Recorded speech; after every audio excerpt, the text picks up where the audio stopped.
Welcome back दोस्तों, यह है पार्ट 2 हमारे class 9 history chapter 1 French revolution की सीरीज का।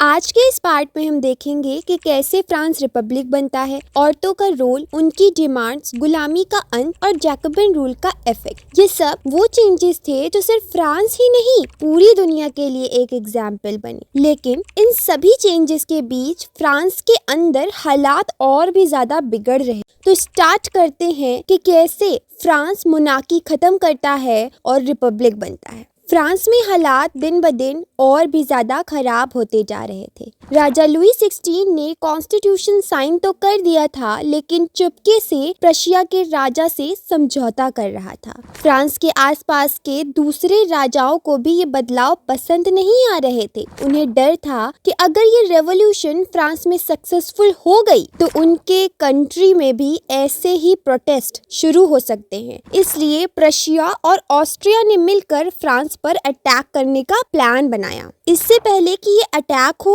अप्रैल 1792 में नेशनल असेंबली ने प्रशिया और ऑस्ट्रिया के अगेंस्ट वॉर की अनाउंसमेंट कर दी। पूरे देश से हजारों लोग आर्मी में शामिल होने आ गए, क्योंकि उनका मानना था कि ये लोगों की राजा और उनके एक्सप्लॉइटेशन के अगेंस्ट लड़ाई है। इस वक्त एक नया पैट्रियोटिक सॉन्ग मार्सेयस को पोएट रूजे दे लीला ने लिखा, जो वॉर के दौरान सोल्जर्स ने गाया। आज ये फ्रांस का नेशनल एंथम है। लेकिन वॉर की वजह से लोगों की प्रॉब्लम्स और बढ़ गईं। आर्मी लड़ाई में बिजी थी और दूसरी तरफ वुमेन घर चलाने और अपनी फैमिलीज का ध्यान रखने के लिए स्ट्रगल कर रही थी। ज्यादा लोग इस बात से नाराज थे कि कॉन्स्टिट्यूशन ऑफ 1791 सिर्फ रिच लोगों को राइट्स देता है, गरीब लोगों और वुमेन को वोटिंग का राइट नहीं दिया गया था, जिस वजह से देश में डिसकंटेंट और बढ़ने लगा। अब देश भर में अलग अलग पॉलिटिकल क्लब्स बनने लगे जो न्यू गवर्नमेंट पॉलिसीज पर डिस्कस करते थे। इनमें सबसे इफेक्टिव क्लब जैकबिन था, जो सेंट जैकब कॉन्वेंट के नाम पर रखा गया था। इस क्लब के members shopkeepers, artisan, daily wage workers जैसे आम लोग थे। मैक्सिमिलियन रॉब्सपियरे इस क्लब का लीडर था। इन लोगों ने एक अलग पहचान बनाने के लिए घुटने तक आने वाले कपड़े यानी नी ब्रीचेस पहनने से मना कर दिया और लॉन्ग स्ट्रिप ट्राउजर्स पहने, जो मजदूर और डॉग वर्कर्स पहनते थे। ये सिंबल था कि राजा और अमीर लोगों की पार खत्म हो गई है। इन्हें सैंसक्यूलॉट्स, जिन लोगों ने नी ब्रीचेस नहीं पहनी थी, कहा गया। इन लोगों ने रेड कैप भी पहनी, जो आजादी का सिंबल थी, पर महिलाओं को ये कैप पहनने की परमिशन नहीं दी गई। गर्मी के महीने में अगस्त 1792 पेरिस के लोग गुस्से से भर गए। खाने की कमी और महंगाई से परेशान लोगों ने पैलेस ऑफ द ट्यूइलरी पर हमला बोल दिया। राजा के सिक्योरिटी गार्ड्स मारे गए और राजा को कैप्टिव बना दिया गया। नेशनल असेंबली ने डिसीजन लिया कि अब नए इलेक्शंस होंगे, जिसमें सभी 21 साल से ऊपर के मेन वोट डाल सकेंगे, चाहे वो गरीब हो या अमीर। नए इलेक्शंस के बाद नई गवर्नमेंट बनी, जिसे कन्वेंशन कहा गया। 31 सितंबर 1792 को फ्रांस ने मोनार्की खत्म कर दी और अपने आप को एक रिपब्लिक डिक्लेयर किया। इसका मतलब था कि अब कंट्री में राजा के रूल नहीं होगा, बल्कि पीपल अपनी गवर्नमेंट खुद इलेक्ट करेंगे। अब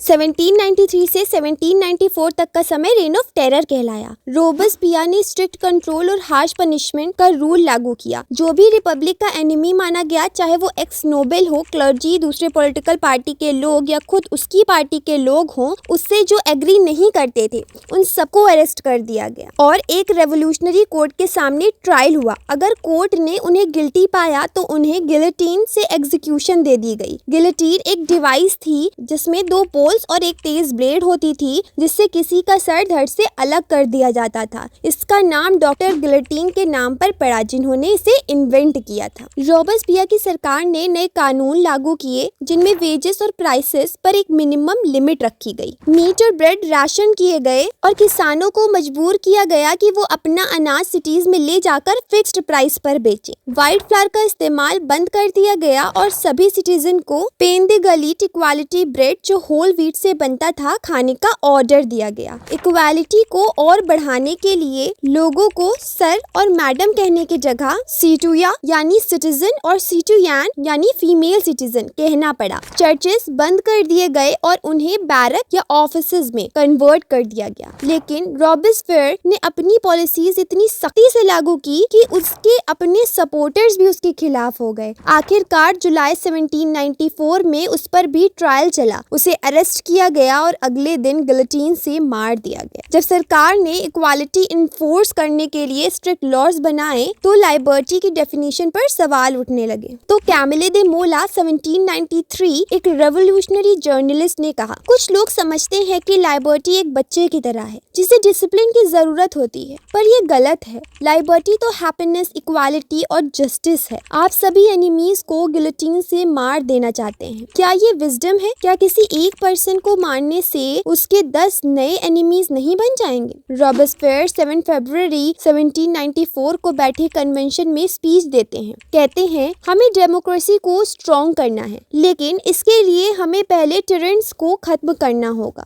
अभी ये फिगर देखिए, रेवोल्यूशनरी गवर्नमेंट ने लोगों की लॉयल्टी जीतने के लिए नए फेस्टिवल्स शुरू किए। ये फिगर एक ऐसे ही फेस्टिवल को दिखाता है जो एंशिएंट ग्रीस और रोम के डिजाइन से इंस्पायर्ड है। एक बड़े प्लेटफॉर्म पर फेस्टिवल हो रहा है जिसमें लोग अलग अलग रंग के कपड़े पहने हैं और कुछ रेवोल्यूशनरीज नए सिंबल्स के साथ दिख रहे हैं। रेस्ड प्लेटफॉर्म पर एक ग्रीक स्टाइल पैविलियन है जो क्लासिकल कॉलम्स से बना है, लेकिन सिर्फ एक सिंबल के रूप में। इसे बाद में तोड़ दिया जाएगा। ये मोनार्की का एंड और नए डेमोक्रेसी की बिगिनिंग का प्रतीक है। अब जैकबिन गवर्नमेंट गिरने के बाद अमीर मिडिल क्लास लोगों ने पार अपने हाथ में ले ली। एक नया कॉन्स्टिट्यूशन बनाया गया जिसमें गरीब और बिना प्रॉपर्टी वाले लोगों का वोटिंग राइट छीन लिया गया। इस नए सिस्टम में 2 इलेक्टेड लेजिस्लेटिव काउंसिल्स रखे गए जो फिर एक एग्जीक्यूटिव बॉडी डायरेक्टरी को अपॉइंट करते थे। इस डायरेक्टरी में 5 मेंबर्स होते थे ताकि एक आदमी के हाथ में पूरी पावर ना आ जाए जैसे जैकबिन के टाइम हुआ था। लेकिन डायरेक्टरी और लेजिस्लेटिव काउंसिल्स के बीच हमेशा टकराव रहता था। लेजिस्लेटिव काउंसिल्स कई बार डायरेक्टर्स को हटाने की कोशिश करते थे, जिस वजह से पॉलिटिकल इंस्टेबिलिटी बढ़ती गई। इसी पॉलिटिकल इंस्टेबिलिटी ने एक मिलिट्री डिक्टेटर नेपोलियन बोनापार्ट के उदय का रास्ता बना दिया। लेकिन इन सभी पॉलिटिकल चेंजेस के बीच भी फ्रीडम, लॉ के सामने इक्वालिटी और ब्रदरहुड जैसे आइडियल्स लोगों के लिए हमेशा एक इंस्पिरेशन बने रहे। ये सिर्फ फ्रांस ही नहीं बल्कि पूरे यूरोप के नए पॉलिटिकल मोमेंट्स को इंस्पायर करते रहे। अब ये फिगर देख, ये है 5 अक्टूबर 1789 जब पेरिस की वुमेन गुस्से से भरी वसाई की तरफ बढ़ रही थी। हाथों में लकड़ियां और कुछ के पास गन्स भी थीं। भूख ने इन्हें मजबूर किया, लेकिन गुस्सा इन्हें और मजबूत बना रहा था। लेकिन ये सिर्फ रोटी की लड़ाई नहीं थी। शुरू से ही औरतें फ्रेंच रेवोल्यूशन का हिस्सा रही थीं। मोस्टली औरतें थर्ड एस्टेट से आती थीं, जो सिलाई करती थीं, कपड़े धोती थीं, फल सब्जी बेचती थीं या अमीरों के घर नौकरी करती थीं। न अच्छी सैलरी थी, न पढ़ाई का हक। इसलिए उन्होंने अपने पॉलिटिकल क्लब्स और न्यूज़पेपर्स शुरू किए। 60+ वुमेन्स क्लब बने जिसमें society of revolutionary and Republican women सबसे फेमस था। इनका डिमांड था वोट का हक और सरकार में जगह। बट 1791 के कॉन्स्टिट्यूशन ने उन्हें पैसिव सिटीजन्स बना दिया। शुरुआत में सुधार हुए, लड़कियों की पढ़ाई कंपलसरी हो गई, शादी सिर्फ मर्जी से होने लगी और डिवोर्स लीगल हो गया। लेकिन जैसे जैसे रेवोल्यूशन आगे बढ़ा, वुमेन के राइट्स को दबा दिया गया। इसी वजह से ओलम द गूज ने declaration of rights of main and citizen को अपोज किया, क्योंकि इसमें औरतें इंक्लूडेड नहीं थी। 1791 में उसने declaration of the rights of women and citizen लिखा और क्वीन और नेशनल असेंबली से डिमांड किया कि वुमेन को भी वही हक मिले जो मेन को मिले हैं। लेकिन 1793 में जब जैकबिन गवर्नमेंट ने वुमेन्स क्लब बंद किए तो ओलम द गूज ने उसके खिलाफ आवाज उठाई। इसके बदले नेशनल कन्वेंशन ने उसे बेट्रेयल का दोषी माना और फिर उसका सर बॉडी से अलग कर दिया। अब ओलम द गूज के डिक्लेरेशन की कुछ बेसिक्स राइट्स जान लेते हैं, जिसमें सबसे फर्स्ट था औरत जन्म से आज़ाद है और मेन के बराबर है। गवर्नमेंट का काम सबके नेचुरल राइट्स की प्रोटेक्शन करना है, जैसे फ्रीडम, प्रॉपर्टी, सिक्योरिटी और ऑपरेशन के अगेंस्ट आवाज उठाना। अथॉरिटी सिर्फ सिटीजन के हाथ में है और पब्लिक सिर्फ मेन से नहीं वुमेन से भी मिलके बनती है। लॉ सबके लिए एक जैसा होगा। हर औरत और आदमी को वोटिंग और गवर्नमेंट जॉब का हक मिलेगा। कोई भी औरत कानून से अलग नहीं है। अगर वो गिल्टी है तो उसे भी वही सजा मिलेगी जो किसी मेन को मिलती है। लेकिन उस वक्त के कुछ नेता और समाज के लोग इसे मंजूर करने को तैयार नहीं थे। इसी वजह से जैकबिन नेता शॉमी ने कहा, क्या नेचर ने मेन को घर का काम दिया है? नहीं। उसने मेन से कहा, पॉलिटिक्स तुम्हारी दुनिया है, और औरत से कहा, माँ बनो, घर संभालो। जो औरतें आदमियों की तरह बनना चाहती हैं वो शर्मनाक है। जैकबिन गवर्नमेंट ने वुमेन्स क्लब्स बंद कर दिए, प्रोटेस्ट रोके गए, कई वुमेन अरेस्ट और कुछ को फांसी दे दी गई। फिर भी ये लड़ाई 200 साल तक चली। आखिरकार 1946 में फ्रांस की औरतों को वोट का हक मिला। बट ये सब शुरू कहाँ से हुआ? इसी तस्वीर वाले सीन से, जब पेरिस की औरतें वर्साई की तरफ मार्च कर रही थीं, एक नए फ्रांस की बुनियाद रखने के लिए। अब ये फ्रेंच रेवोल्यूशन सिर्फ फ्रांस तक सीमित नहीं थी, बल्कि फ्रेंच कॉलोनीज में भी बड़े बदलाव लाए। जैकबिन रजीम का एक सबसे रेवोल्यूशनरी डिसीजन था स्लेवरी का अबॉलिशन। अब फ्रेंच कॉलोनीज जैसे मोर्टिनी, ग्वादेलूप और सैंट डोमिंगो यूरोप को टोबैको, इंडिको, शुगर और कॉफ़ी सप्लाई करते थे। लेकिन प्लांटेशन काम के लिए यूरोपियंस वहां जाने को तैयार नहीं थे। इसलिए ट्रायंगुलर स्लेव ट्रेड शुरू हुई यूरोप, अफ्रीका और अमेरिका के बीच। फ्रेंच मर्चेंट्स बॉर्डो और नीड्स शिप्स लेकर अफ्रीका जाते थे। वहाँ के लोकल चीफ से स्लेव खरीदते थे, उन्हें ब्रांड करके लोहे की जंजीरों में जकड़कर शिप्स में भरते थे। ये 3 महीने का समुद्री सफ़र होता था जो कैरेबियन प्लांटेशन तक ले जाता था, जहाँ उन्हें ट्रेड गुड्स की तरह बेच दिया जाता था। वहीं प्लांटेशन ओनर्स स्लेव लेबर का पूरा फ़ायदा उठाते थे, सस्ते में मेहनत करा के अपना प्रॉफिट बढ़ाते थे। इस वजह से बॉर्डो और नीड्स जैसे पोर्ट सिटी स्लेव ट्रेड की वजह से अमीर बने। लेकिन ये वेल्थ सिर्फ कुछ लोगों तक सीमित थी, जबकि हजारों गुलाम इस एक्सप्लॉयटेशन का शिकार हो रहे थे। 18वीं सेंचुरी तक फ्रांस में स्लेवरी पर कोई बड़ा प्रोटेस्ट नहीं था। नेशनल असेंबली ने डिबेट ज़रूर किया कि क्या राइट्स ऑफ मैन का बेनिफिट कॉलोनीज में भी दिया जाए, लेकिन बिजनेसमैन के प्रेशर में आकर कोई कानून पास ही नहीं किया गया। फाइनली 1794 में कन्वेंशन ने स्लेवरी अबॉलिश कर दी।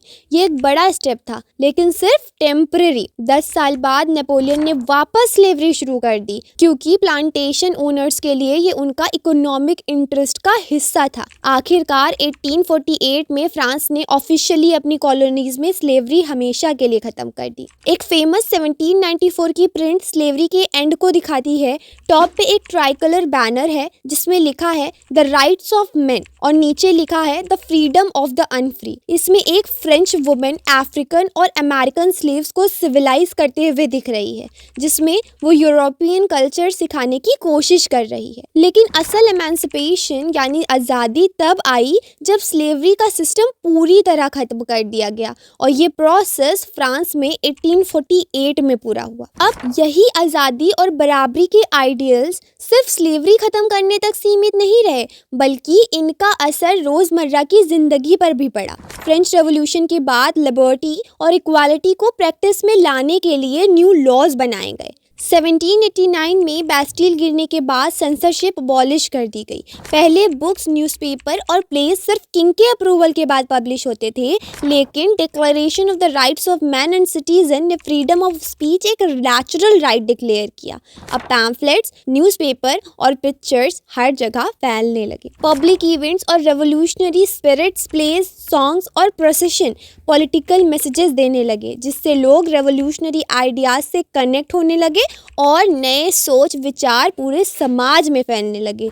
ये नए विचार मोनार्की के खिलाफ आवाज़ उठाने और नए आज़ादी भरे समाज की कल्पना करने के लिए एक पावरफुल जरिया बन गए। वहीं जो उसके आइडियाज सुन रहे हैं रेवोल्यूशनरी लोग, इससे इंस्पायर हुए, जबकि रॉयलिस्ट को ये भड़काने वाला लगा। इस मोमेंट को लुई लियोपोल्ड बॉयली की पेंटिंग मर्रा एड्रेसिंग द पीपल दिखाती है। इस पेंटिंग में मर्रा लोगों को एड्रेस कर रहा है जो उसकी बातें बातें ध्यान से सुन रहे हैं। ये इमेज उसकी बढ़ती हुई पॉपुलैरिटी और उसके थॉट्स की इम्पैक्ट्स को रिप्रेजेंट करती है, जो सेंसरशिप हटने के बाद और भी फैलने लगे थे। यही रेवोल्यूशनरी आइडियाज और बदलते सामाजिक परिवर्तन फ्रांस की राजनीति को नए मोड़ पर ले गए और अंत में इन्हीं चेंजेस के बीच 1804 में नेपोलियन बोनापार्ट ने खुद को फ्रांस का एम्परर क्राउन किया और यूरोप के अलग अलग हिस्सों पर कब्जा करने निकल पड़ा। उसने कई पुरानी डायनेस्टीज हटाकर नए किंगडम्स बनाए जहां उसके फैमिली मेंबर्स रूल करें। नेपोलियन ने यूरोप को मॉडर्नाइज करने का दावा किया, जिसमें प्राइवेट प्रॉपर्टी की प्रोटेक्शन और डेसिमल सिस्टम जैसा यूनिफॉर्म वेट और मेजर सिस्टम शामिल था। शुरू में लोग उसे एक लिबरेटर मानते थे, लेकिन जल्द ही उसकी आर्मीज को हर जगह एक इन्वेडिंग फोर्स की तरह देखा जाने लगा। आखिरकार 1815 में वाटरलू की लड़ाई में उसकी हार हो गई, लेकिन उसकी कई रिफॉर्म्स जो रेवोल्यूशनरी आइडियाज को प्रमोट करते थे यूरोप में एक लंबी लेगेसी छोड़ गए। लिबर्टी और डेमोक्रेटिक राइट्स के विचार फ्रांस से पूरे यूरोप में फैलने लगे, जिससे फ्यूडल सिस्टम खत्म होने लगे। ये आइडियाज सिर्फ यूरोप तक सीमित नहीं रहे, बल्कि कॉलोनियल नेशंस में भी इन्होंने आजादी की लड़ाई को प्रेरित किया। टीपू सुल्तान और राम मोहन रॉय जैसे लीडर्स ने भी इन रेवोल्यूशनरी आइडियाज का प्रभाव लिया और अपनी मूवमेंट्स में इनका यूज किया।